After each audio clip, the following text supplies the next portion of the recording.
People are obsessed with Bali. Bali. Bali. Bali! Bali, Indonesia! Welcome to Bali.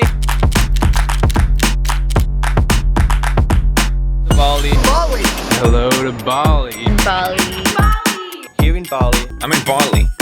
Bali has taken over the travel world by storm and flooded our Instagram accounts with pictures like this. Girls in big flowy dresses walking through rice fields, shirtless dudes hanging in a net, and infinity pools overlooking the ocean. But there are 15,508 islands that make up Indonesia. How did this tiny little island right here in the Indian Ocean become the wonderless capital of the world? Yep. An island of abiding fascination for travelers, Bali is the jewel in the crown of tourism in Indonesia. If we want the short answer, like the really short answer, a lot of it has to do with Julia Roberts. Yeah, and we're gonna get to why Julia Roberts plays a key role in all of this. But first, let's rewind and go back a little bit.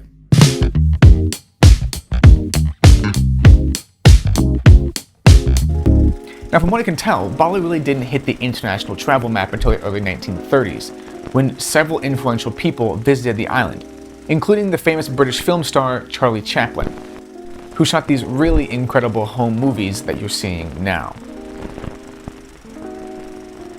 Then there was this film made in 1932 called The Virgins of Bali, and at the time it was pretty controversial and risque because it was mildly pornographic, and it showed a bunch of indigenous women not wearing tops throughout the entire film, which in 1932 you can imagine was pretty scandalous. And the film was fairly successful, and it really put Bali on the map and showed it off as this tropical paradise. But then there's like this 30-year window where you would have not wanted to be a tourist in Bali because World War II hit.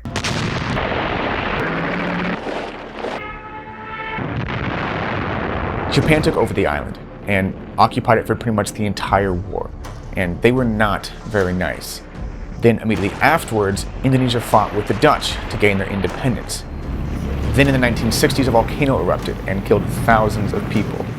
And around the same time, a military coup and a lot of civil unrest ravaged the country, killing thousands. So from the late 1930s to the late 1960s, you wouldn't have wanted to be a tourist on the island of Bali.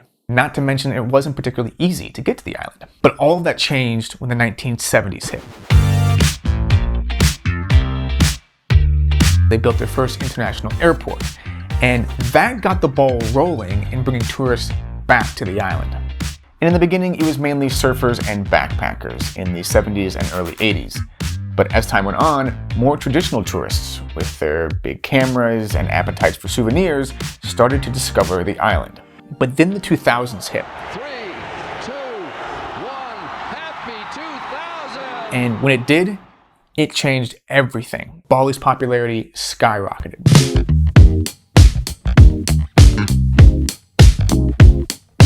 Now, in the mid-2000s, a little book came out that you may have heard of called Eat, Pray, Love. In the book, the main character goes to Italy, India, and then ends in Bali, where she rediscovers herself and finds true love. This book was incredibly popular. It sold over 7 million copies and was on the New York Times bestseller list for 170 weeks, which is like 3.5 years. And what followed was a movie with, you guessed it, Julia Roberts. Here I am with a 9th generation medicine man, and what do I want to ask him about? Getting closer to God? Nope. I want to discuss my relationship. And this book and this movie changed everything for the Bali tourism industry. So much so that hotels and travel companies started offering packages that promised to recreate the experience that Julia Roberts had in the film. Even the official Indonesian tourism website got on board and said not even Italy or India could give her the peace she longed for. She found it in Bali. And that worked. From there, you saw the numbers of people visiting the island jump from just over 1 million when the book was released to 2.7 million when the movie came out. And then today, over 6.3 million people visit the island every year. That's a 600% increase, and really the beginning of what Bali is today.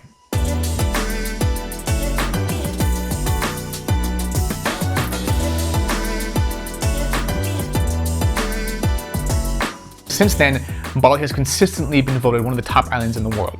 right up there with the Maldives and Santorini, Greece. And in 2016, when David Bowie died, it was found that in his will, he requested that his ashes be scattered in Bali. So the island's become incredibly popular. And with the rise of social media influencers, it's almost impossible to ignore the bombardment of Bali-related content. And this gets us back to the girls in the flowy dresses and the shirtless guys hanging in a net. Yes, that is me, with blonde hair, shirtless, in a net. No regrets. And I love Bali, and I've spent a lot of time there. And yes, the influencer cliches and memes, they are real.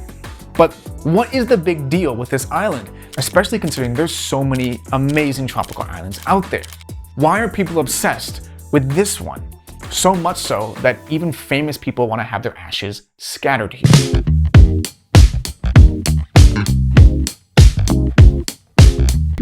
Now, for me, the Bali obsession breaks down into three things.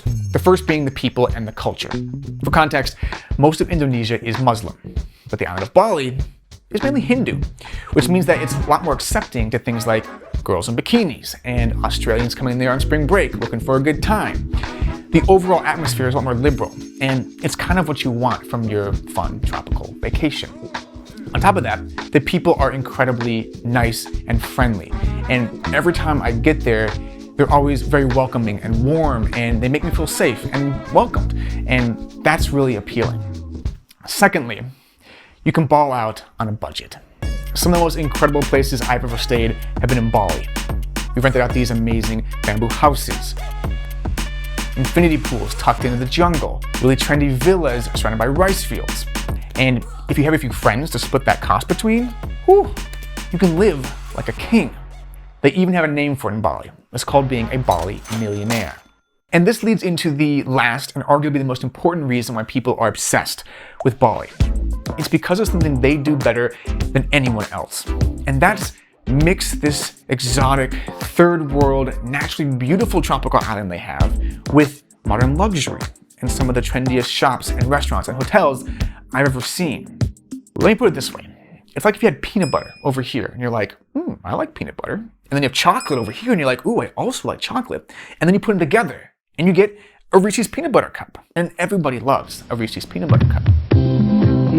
Chocolate. Peanut butter. Hey! Oh, hey, you got your chocolate and my peanut butter. Peanut butter on my chocolate. And if we're gonna be honest, that's what young 20 and 30-year-olds want. They want to have this exotic, exciting, Instagrammable life, but also all the modern conveniences of back home. And again, all at a very affordable price. And over the last 10 years, Bali has leaned into that, and they've mastered that recipe. And that's why people are so obsessed with this little island in the Indian Ocean, and also Julia Roberts. And that's where I'm gonna end this video. And in talking about the increase in tourism in Bali and why people are obsessed with the island, there's also the flip side of that coin, and that is this kind of tourism sustainable? Is the increase something that they have the infrastructure for? Is it ruining the island? And those are all really valuable questions, but they are questions for kind of a different video. And there are also a bunch of other reasons why I love Bali that I didn't include in this video. Things like the food. There's so much good food on the island. And if you want to see more of Bali, in the description below, I'm going to leave a link to some of my past Bali videos. So if you want to see more of Bali, go check those out. But that's it. Like this video if you have liked it, because that helps with the YouTube algorithm. Subscribe if you want to see more of this face right here. And that's it. The show's over. The vlog's done. I will see you guys in the next video. Peace. Peanut butter. Chocolate. You got your chocolate and my peanut butter. And your peanut butter is on my chocolate. It's delicious. Delicious.